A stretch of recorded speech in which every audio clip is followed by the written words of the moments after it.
Hello, everyone. My name is Janis Plotkin, and I'm going to be your host for a conversation following the screening of The Rabbi Goes West. Many of you may know me. I was the senior film programmer at the Mill Valley Film Festival. The Rafael Theater was my favorite place to watch film. And prior to that, which leads me to my joy in being a host, I was part of the founding of the San Francisco Jewish Film Festival, which leads us to my introduction to the filmmakers. Amy Geller also was a former director of the Boston Jewish Film Festival, but she distinguishes herself as a filmmaker, having made 3 films prior to The Rabbi Goes West. And her partner and husband, Gerald Peary, was a film writer for the Boston Phoenix, a critic that we revered and respected, and wished that there was an internet at that time because it was hard to get copies of the Boston Phoenix in California 30 years ago. And currently, in addition to having made this film with Amy, he directed 2 previous films and currently reviews films for a website called The Arts Fuse. We also have with us the subject of our film, Rabbi Chaim Bruk, and if you saw the film, you know much about his life. This is my first time in getting to meet Rabbi Bruk, so I welcome Amy, Gerald, and Rabbi to Rafael at Home. If you have questions, I'm going to be talking with all 3 of them for the next 20 minutes or so. You can put your questions into the Q&A box, which should be down on the right. And we will direct your questions to whoever you're speaking to. So I did have a chance to see the film a year ago when it screened at the Jewish Film Festival. Rabbi Bruk was not at that particular screening, so now I get to ask the questions that I didn't have a chance to when I was at the public screening. But first, before I get to Rabbi Bruk, I wanted to start with Amy and Jerry. How is it that you found Rabbi Chaim as a subject? How'd you find him, and how did you come up with the idea of the exploration, really, of Lubavitcher Chabadism? Yeah, I'll do part of it. So that's the first question I ask. Even if someone doesn't ask me, I answer it. And it's, how did I come up with this film?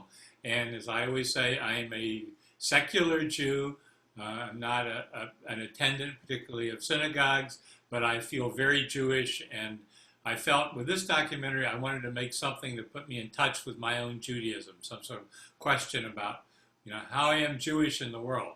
So I was trying to find a subject which would seem to me be cinematic interest, but also personal interest. What do I really like about Judaism? Well, one thing I really like are mezuzahs. We have a mezuzah on our door. For those who are not Jewish listening, mezuzahs, you've all seen it on Jewish houses. It's a little thing hanging from the door which has prayers from Deuteronomy inside, and it's a very sacred Jewish thing, and you kiss it on the way out or kiss it on the way in, and it protects your home. So I love mezuzahs. So I wanted to make a film about mezuzahs. So I explored it on the internet, and one day I came across this true life story of Rabbi Chaim Bruk on the internet. And there was a story explaining how Rabbi Chaim has this great ambition to put a mezuzah on the home of every Jew in the state of Montana. And I thought, wow, that's really interesting. And Montana is huge. If you don't know, it's got coming from, in my part of the country, from Washington, D.C. to Boston, where we live. And Rabbi Chaim is riding around the state putting up mezuzahs. I thought, wow. Called him up, and I said, can we come out? Hi, I'm a filmmaker. Can we come out and watch you putting up mezuzahs? And Rabbi Chaim was crazy at this moment because he, without knowing us at all, said, yeah, come on out. You and Amy come on out. And when we got there, we came up. We didn't know what we were doing, but Amy, take over the story at that point. Yeah, so we didn't, I think we knew you were married, Chaim, but we didn't realize you had children. At that point, it was 3 adopted kids. And so we discovered that. I think initially we thought this sounds like a great short film, there's this guy on this incredible mission, this huge state of Montana. He's driving around. He wants to put mezuzahs in the home of all the Jews in the state. How many Jews could there possibly be in Montana? So we sort of thought, okay, this is the makings of a wonderful short film. And then, as often happens with documentary film, you think it's going to be one thing and it grows into something even deeper, which is what happened. The journey that the audience goes on in the film is very much the journey that we went on during the making of the film. So when we started, we knew almost nothing about Hasidism. The Hasidic world. We knew very little about Chabad. And like Jerry said, we're secular Jews, but we went on this journey and we learned a lot through the making of the film. We also did not realize that there was another synagogue in the same town that Chaim lives in, the Reform congregation, and that there was some tension between those synagogues. So that became part of the film, and then things continued to grow as they do with long format documentaries. So that's kind of the journey that, like I said, that the audience goes on is very much the journey that we went on. It was a learning journey in sort of understanding how Chabad works in these different communities. Yeah, let me just add on to that. Yeah, that I think I'm repeating a point, but we knew nothing about the Hasidic world at all. I didn't know anybody Hasidic. Amy didn't know anybody Hasidic, and we didn't know that there were various sects in the Hasidic world, and we knew nothing about Chabad, which is a particular kind of Hasidism, and that is our dear friend Rabbi Chaim, who is a Chabad Hasidic rabbi and an Orthodox rabbi, all of those. And a fundamentalist. And a fundamentalist. I just wanted to use all the adjectives that the New York Times uses about us. Oh, okay. Well, Rabbi Chaim, I have a question for you, which I have to say, I loved your term that you're God's salesman, and I see you as a true believer, but as a salesman, when do you know you've closed the deal? We never close the deal. Never close the deal. Never close the deal, meaning the goal is to get Jews to do a mitzvah, and that's very clear in the film. And our secondary goal, if you wish, is to inspire every citizen in Montana. And so even if I do get a Jew to do a mitzvah, that doesn't mean it's the end of the game. Maybe that's the end of that particular deal, but that just leads to another mitzvah and another mitzvah. And so the job is for all eternity. Some people wonder, how long are you going to be in Montana? I'm like, one of two options, either till I drop dead or till Mashiach comes, whichever comes first. But it's a lifelong journey of creating light. And the mission of creating light is never a done deal. It's always a continuous operation. So you don't have it doesn't matter which direction it goes in then. You don't have a secondary goal of please come for Shabbos or please join us for holidays. Do you carry on that way? Of course. I mean, listen, if I befriend someone, perhaps it starts with a guy in the street shaking the lulav and esrog like you saw in the film with Dustin and Amber. Of course I'm going to invite them for Shabbos. Why shouldn't the young Jewish couple enjoy a Shabbos dinner or Rosh Hashanah hearing the shofar or Hanukkah lighting the menorah? But is that what it's about? It's not about what happens next. It's about what happens right now in this moment. And the minute we lose focus on the moment, on the present, then we've lost the entire meaning of what it's all about. There are Jewish organizations, including Orthodox Jewish organizations, that do Jewish outreach, and I would say even successfully so. But they will clearly tell you that their ultimate goal is to ensure that those Jews eventually become observant or Orthodox, and, call it black hat, or move to Muncie or Lakewood or LA and become an observant. And I'm not opposed to it. It's their philosophy. But in Chabad, the philosophy is about what is going on in this particular moment that I'm standing with you. If God brought two Jews together, it's for a greater purpose. And if I don't recognize that the purpose is right here, right now, then I'm losing the moment. And I think it's a general good lesson for life. If we're always about, I love when I go into the grocery in Bozeman and the cashier tells me, I say, how are you doing, John? He says, oh, Rabbi, I can't wait for the weekend. And it's Monday morning. I'm like, why are you talking about the weekend?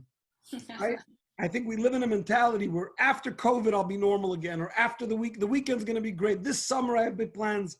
What about right now? God gave you a breath of fresh air to get up this morning. What are you going to do to be productive? And for a Jew, what are you going to do to be holy and make this world a holier place? And if I lose focus on that, they should kick me the hell out of Montana. I should go get a different job, not be a rabbi. Well, that was a beautiful answer. Thank you so much. So for Amy and Gerald, was this a spiritual quest for you of any type? Has your life changed or been inspired by Rabbi Chaim's work?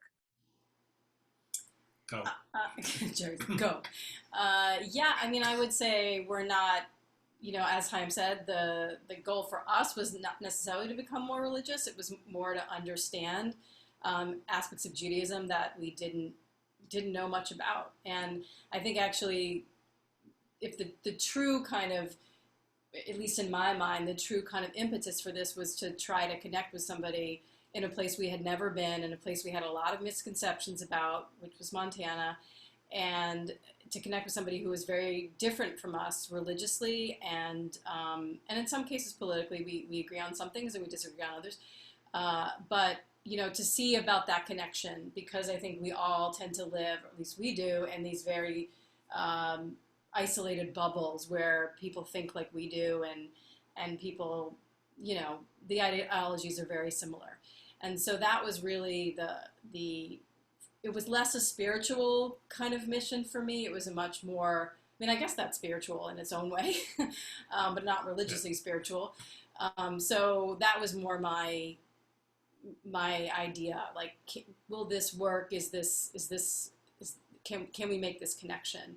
And I'm happy to say we have. And I think, like Jerry said, we really are. We've become friends with Chaim.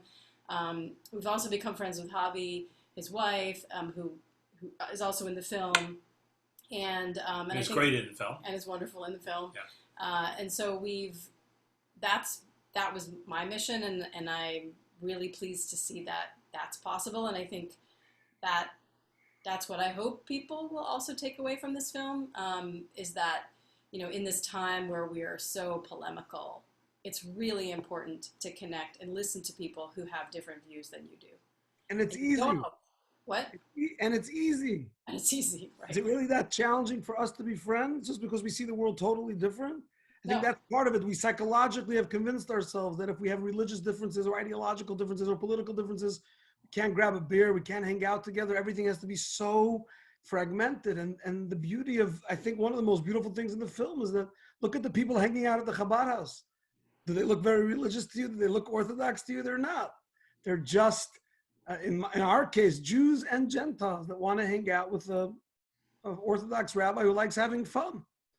The fact that he happens to be religious, sure, I don't hide that. It's pretty evident. But there's so much more to life than living in these divisions and these fragmented mentalities that I don't even consider it a challenge to be friends with people that see the world so different than I do.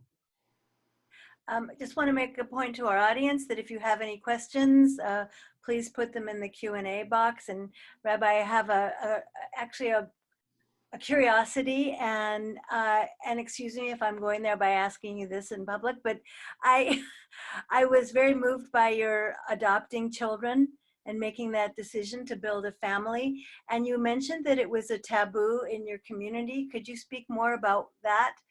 Does it have to do with conversion, or what is the taboo to that?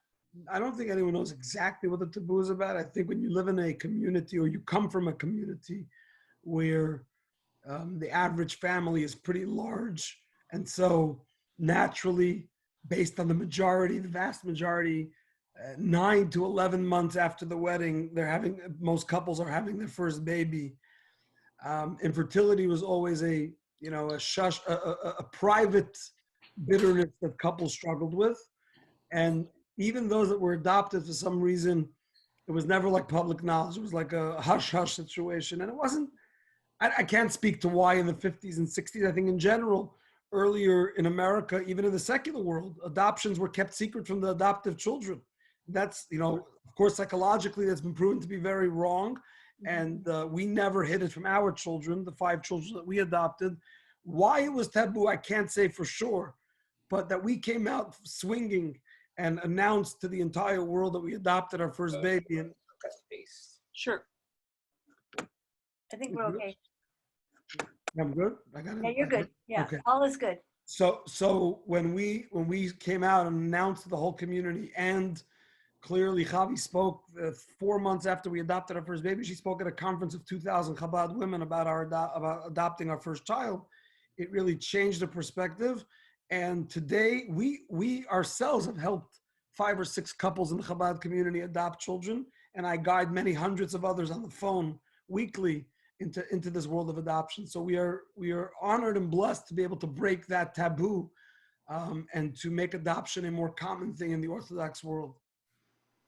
So you're and I think I like to think that our film is also helping. So when you make a film, you like to think it can, affect the world a little bit. So Chaim and Chavi's message is so clear and so beautiful in the film, and a lot of other Orthodox Jews have been watching the film, and we kind of hope that some people who aren't going to adopt are going to adopt children, because there are lots of kids who need a home. And I'm thinking of you, Jerry. Except for me. I'm too old. Actually, I have one last question, and I'm going to start with Rabbi Chaim, but it's for all 3 of you, and then we'll take questions from the audience, which is, what was your biggest challenge? And I'm going to start with Rabbi Chaim because you allowed yourself to be, you opened up your life to a camera, and you had to have trust that it was going to turn out okay. But what was actually it turned out beautifully. What was your biggest challenge? I think my biggest challenge was actually the length that it takes, the amount of times that Jerry and Amy and their film crew had to come out. In other words, it started with 1 visit and ended up with, I think, 4. And then I visited New York and they followed me around New York. And it just, and a lot of subsequent, it really never ended. It was a long process. And that became a little challenging towards the end, especially for my family, my children. They would see Jerry and Amy at the door, like, oh no, they're back again, right? Thanks. But such a nice welcome. Thanks a lot. Now we know. But I think that opening up to them, they made a pledge, and they made only one pledge, and their pledge was that they were going to be fear to us, and they were. And to me, that's when your word means something, that means everything to me. And so they stuck to their word. I had no idea. They could have easily, based on how much film they took of me and my family, they could have easily turned this into a hit piece on us. If you take little bits and pieces, and they could have done what every other journalist does with Orthodox Jews, and they didn't. They did something different, which was it was a breath of fresh air.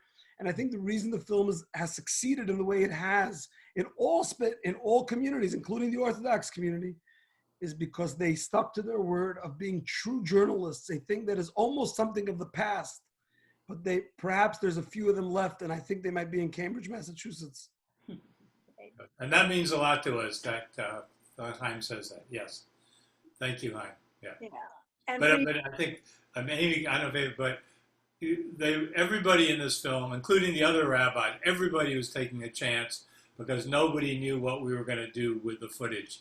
So some people think, oh, it must have been so much fun going out on our side making this movie because everybody was so happy to be filmed. No, hardly anybody was happy to be filmed because they didn't know. And they're correct. They're right to be paranoid about what we would do.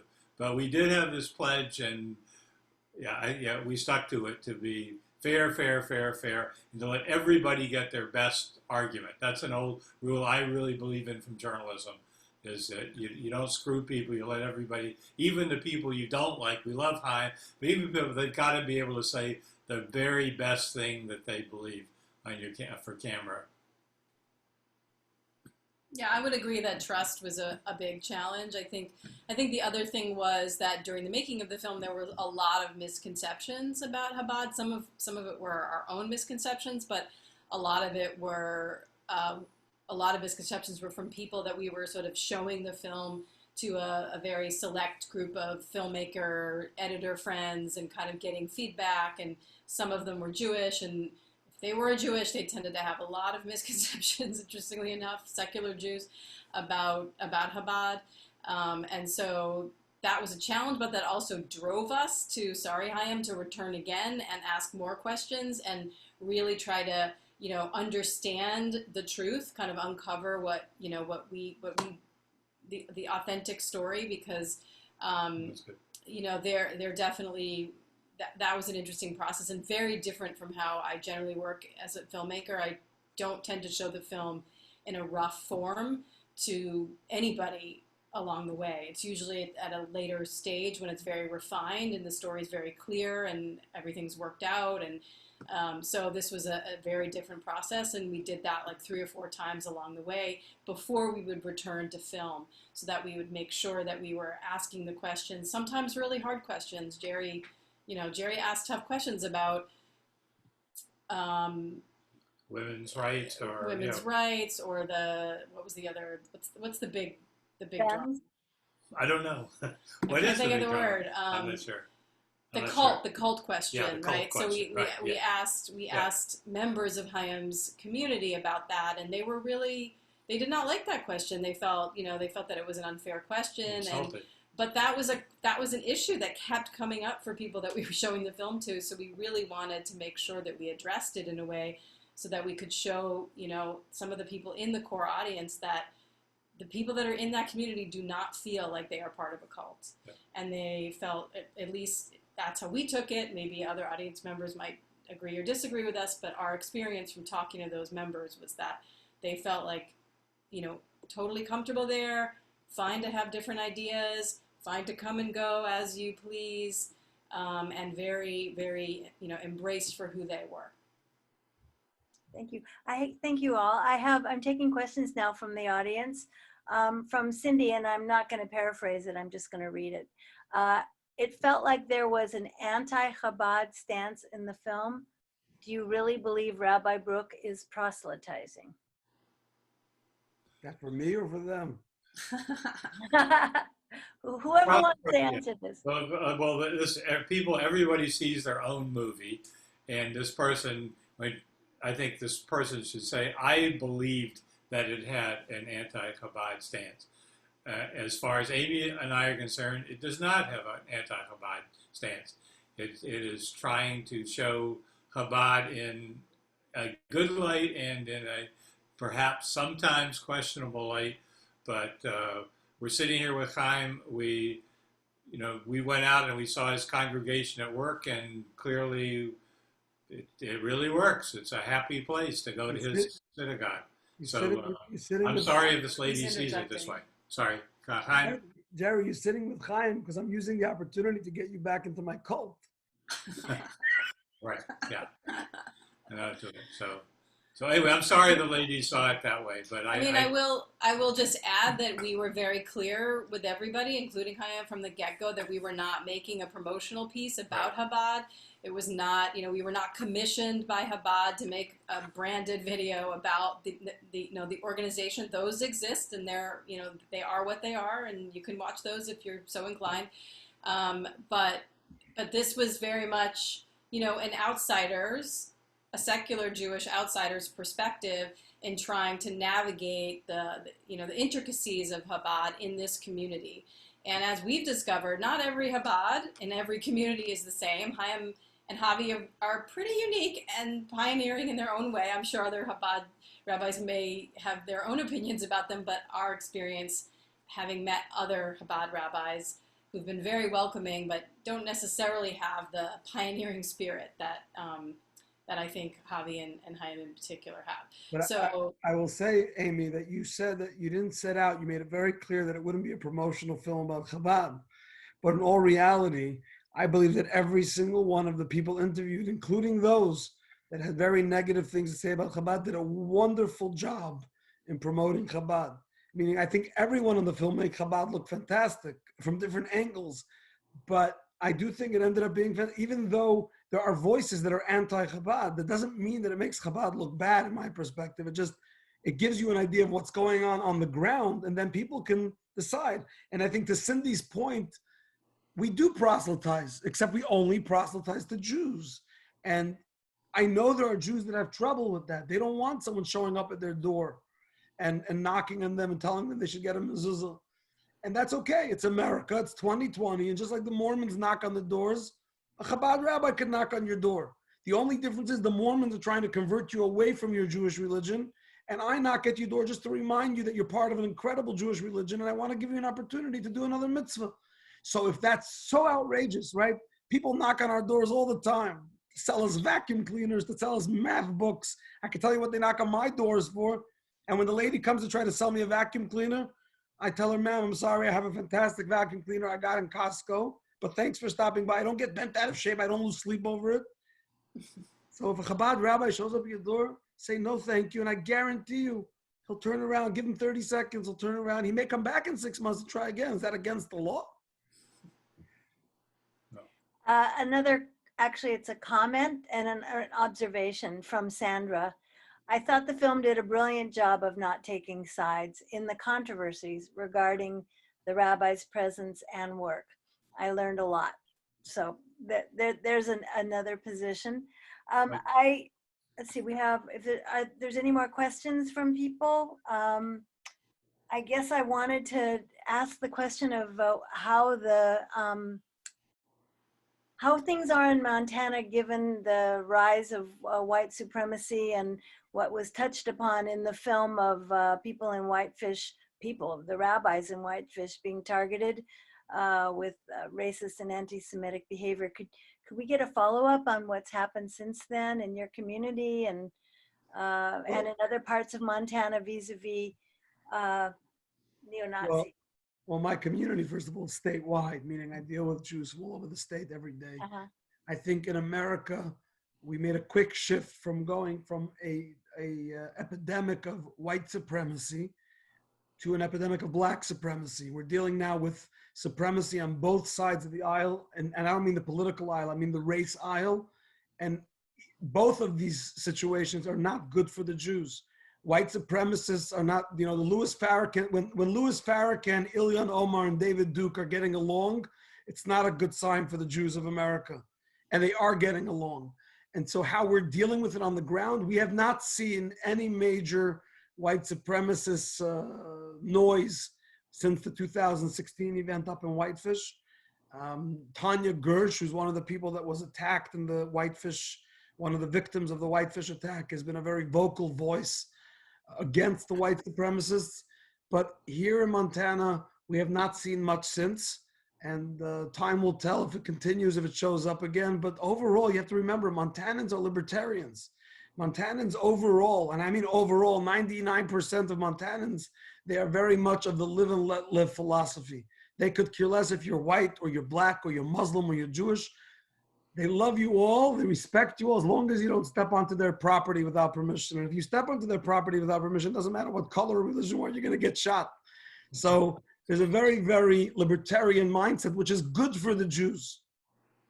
But we have not seen any of the Farrakhan type of activity and not any of the David Duke type of activity really come to the forefront practically on the ground. And the sheriffs, the mayors, the governor, the attorney general, all of the people that are in leadership in Montana have been wonderful support to the Jewish community, and we're grateful, both our senators and our congressmen. So we are very grateful for the support we get, even though we're a fraction of the population in Montana. So you haven't had Can I ask you to add something? I know because some people haven't seen the film to know that you have an African-American child adopted, and that you've also posted some things or done some videos about Black Lives Matter and your child, which is not the same as talking about a schmuck like Farrakhan.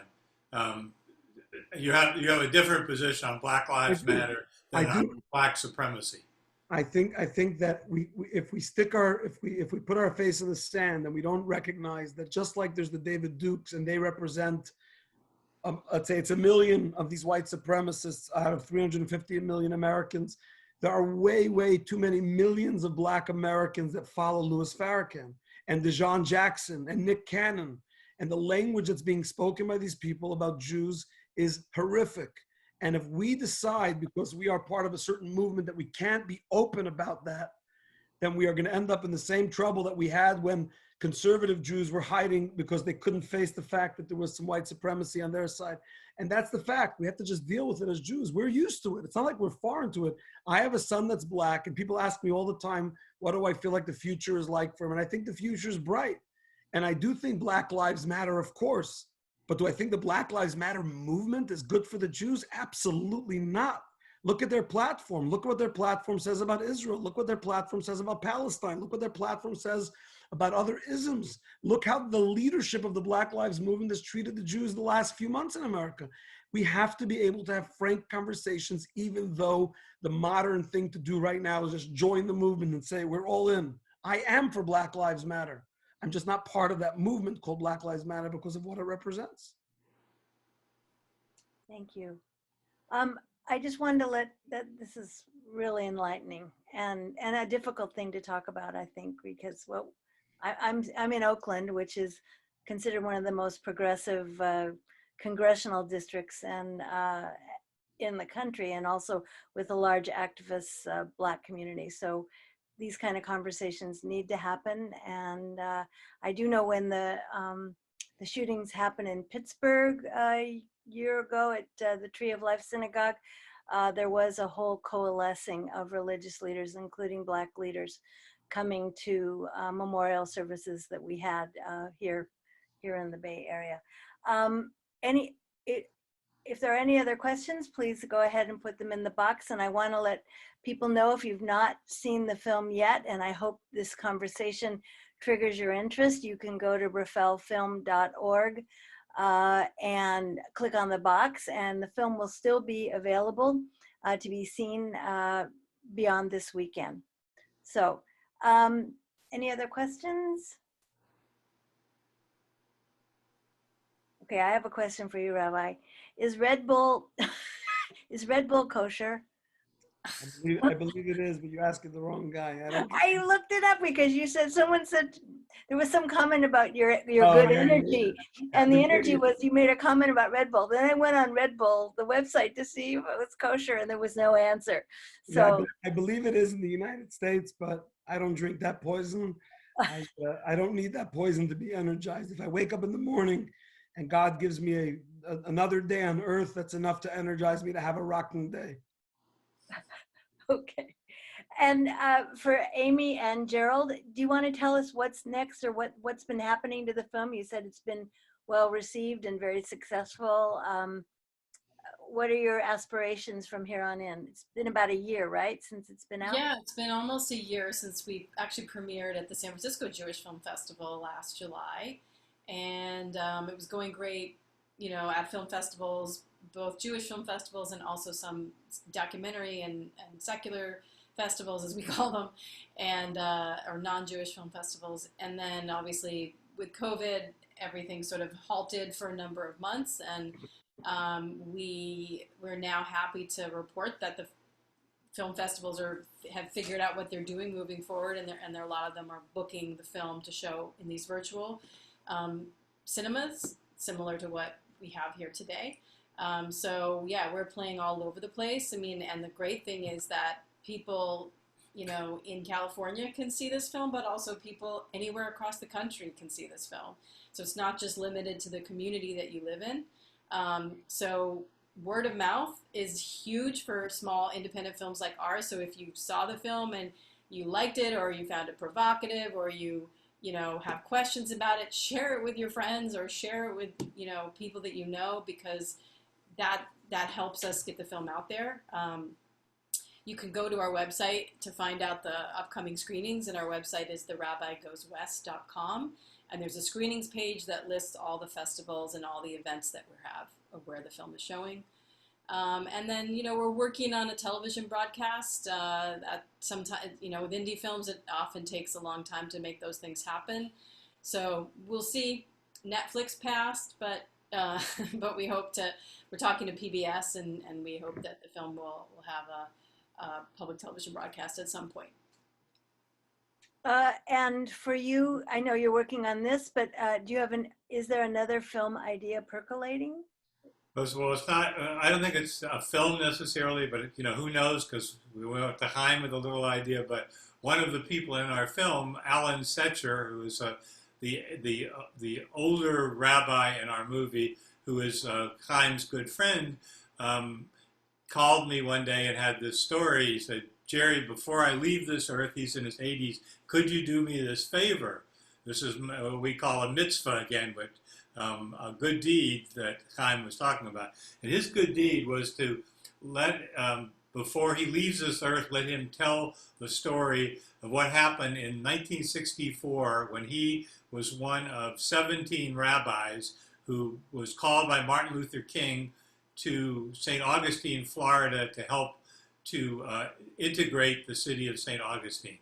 And he and the rabbis ended up in jail for 2 days and 2 nights. So he's the last guy around who can tell the story and at length. So at least we're going to record, on camera and have it. And who knows what we'll do with that. The worst that'll happen will go to historic archives so that people can see Jews doing good deeds in the world, being active in a really good way. And we like that about Chaim, and we like that about Alan Setcher. What you do on this earth is very, very important. It's not about heaven, it's about here. As I told Alan, I said, it was only 2 nights and 2 days in jail. Considering the Jews spent 40 years in the desert, you got off pretty good. Yeah. If I could talk to Moses and Aaron, we'd interview them, but they're gone. Only Moses had the decency to ask his wife for directions. Amy, are you working on that project, or do you have another project that you? Yeah, no, I'm helping to set up that interview, which is a complicated thing to do now in these times of COVID. Even though Montana has a low COVID number, I hear it's going up because I think people are doing more traveling in and out of the state. So as you know, it's just a complicated thing to figure out how to make that happen. So we're working on that, and then I teach. I teach fundraising and production classes at Boston University and Emerson. So that's what I'm figuring out, how to do that online in a hybrid way for the fall. So sounds good. And Rabbi, what about, how do you do your work? We're still locked down here in California, so I don't know what it's like in Montana. How are you able to do your work? When Newsom frees you guys in 2024, you can come visit us in Montana. Okay. We are, we're following all the precautions. We closed our shul before the governor of Montana even made it a thing that you need to close public spaces. We closed in March, but we catered Passover to hundreds of families. We brought matzah. We did a Shavuot celebration outdoors with social distancing with 70 Jews. So we're functioning. I mean, we do Zooms. We're doing a lot of in-person with social distancing, right? The key is that the issue is not that you can't visit with people, just that you have to be able to keep that distance. And as long as you're disciplined enough to do that and you have the space to do it, which we do in Montana, we've had minions for the last 2 Shabbases. We do it in a place where there can be 6 feet separation between each attendee. And when people get called to the Torah, they make the blessing and then they move to the side so that I can read from the Torah without them being close to me. So everything's possible as long as you can be creative and understanding and follow the damn rules, right? We're not asking for that much. We're just asking. Someone was complaining to me in May why we weren't opening the synagogue. And finally I got I was just done having the conversation. So I said, there's been enough people killed in synagogues. I don't want to be added to the list of people killing Jews in synagogues. And that was a way for me to get them off the phone. But the point that I don't want to be the one killing Jews. It doesn't say anywhere that in order to pray, you got to die. So we're going to do both. We're going to figure out how we can pray and do social distancing and wear our masks. And we don't have to live in this self-inflicted isolation just because we don't want to be creative. Let's be creative and follow the rules simultaneously. Very good. And for all 3 of you, any last comments you'd like to make to the audience? And I'll do the commercial again, that the film is still screening and streaming through Rafael at Home website. Anything else you'd like to say as a final comment? Yes, go do a mitzvah. Go do something positive for the world. Don't underestimate what your one deed can do to transform the world and make it into an incredible, utopian, messianic, incredible era. But it can only happen if we don't give up on ourselves and we wake up in the morning realizing that our good deed, one deed, could transform all of humanity. That's my message. It always will be. All right. Amy and Jerry, thank you. Hard to beat that. But we want to thank everybody for, tuning in, and we want to thank the great questions. I know, thanks for, a couple things went on in the chat, and so we appreciate the dialogue that happened there as well. And I will mention that we have been booking virtual community screenings in Chabad centers across the country. And so if there's anybody who's interested in doing that with us, it's a similar format, and we make the film available. You rent it for a certain period of time, and it's exclusive to your community. That's another thing that we've been doing, and we've been having, I think we've had 14 of those all across the U.S. Tomorrow night in Sarasota. Sarasota tomorrow night. We'll all be back together in Sarasota. But thank you to everybody here for being here and for hosting this wonderful event, and to Janis for. Thank you, Janis. Yes. Wishing you really, to all three of you, that you stay well, that you are creative, and that you follow Rabbi Chaim's mitzvah of doing mitzvahs every day. So, and Rabbi Chaim, thank you so much for being a part of this conversation and for your openness, really, to letting probing secularists understand everything that is meaningful to you. So thank you to everyone. Welcome. I love probing secularists. They're the best. Some of your best friends are probing secularists. Oh my God. Can we do a wave goodbye, though? At least one goodbye to everybody. Let's do goodbye, and thank you. And thank you to Rafael and Dan and Yvonne and everyone for making this happen. So have a good evening. Good night. Good night.